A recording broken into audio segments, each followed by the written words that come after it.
TikTok is getting on offense tonight here in Washington with a bunch of creators descending on the nation's capital, joining a few lawmakers to rally on the Hill just within the last maybe 30, 40 minutes or so. Let me play for you what one of these members of Congress defending TikTok had to say.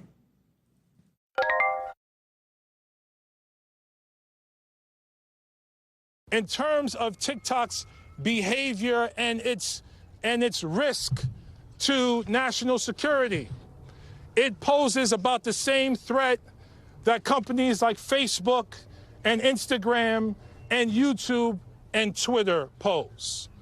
So let's not marginalize and target TikTok. So that's Congressman Jamal Bowman, who's become the highest profile ally, if you will, yet of TikTok on Capitol Hill. And you can see a bunch of TikTokers, maybe some that are landing on your For You page, who are here in D.C. ahead of very high profile testimony tomorrow from the company's head.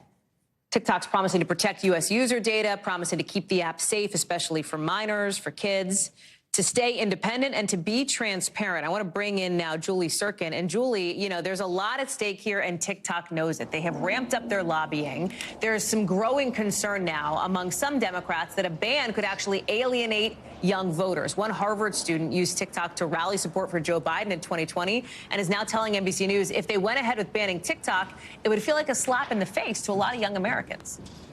Yeah, exactly, Hallie. And I was watching part of this press conference actually on TikTok because one of the influencers was live streaming it. And that's exactly the point she was making and all of the comments were making. She actually said, we put President Biden in the White House. We delivered him the votes. And that's a message that's got to resonate with some Democrats up here. You saw 3 progressives, 2 joining Bowman, who you heard from at the top there. He tried to kind of stick a fork in this argument that it's a national security risk by saying, look, what about Facebook? What about Twitter? What about all the misinformation we saw from them in the 2016 election? But I had a Senate intelligence source actually saying, pushing back on that, saying it's not a fair comparison. TikTok is owned in some way by the Chinese government. They're responsible to answer to the Chinese Communist Party, whereas Facebook, at the end of the day, is a U.S.-based company and answers to the U.S. government here. So sort of shedding some separation between the two platforms there. But this is just so fascinating here because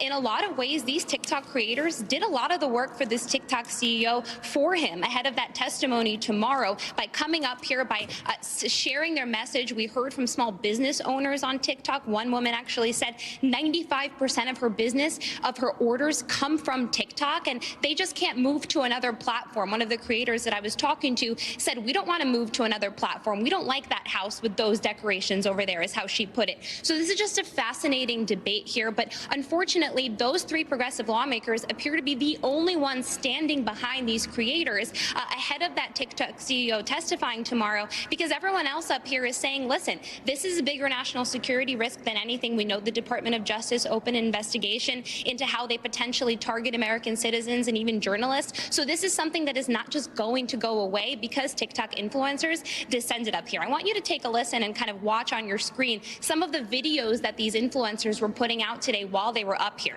Watch.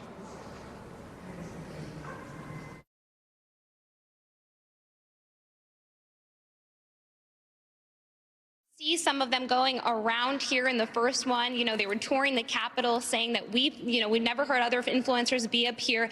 But you also heard from others who were trying to go door to door, meet with lawmakers, just trying to get someone to listen to them and say, hey, we're on this platform for a bigger reason than just to create dance videos. Give us a preview of tomorrow, Julie. What's the biggest thing you're going to be looking for in this very high-profile hearing?